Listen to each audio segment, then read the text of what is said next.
Yeah, this is Karthik Shah, Vice President Marketing from LUMIS Enzymes. We are quite delighted to participate in this particular exhibition. It is quite unexpected to have such kind of huge footfall into our booths. LUMIS Enzymes is into manufacturing of various different enzymes related to feed industry.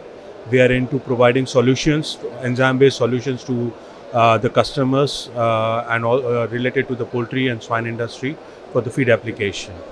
We are quite delighted to take part in this particular exhibition, and we would be looking forward to taking part in exhibitions whenever it happens next year and onwards. Thank you.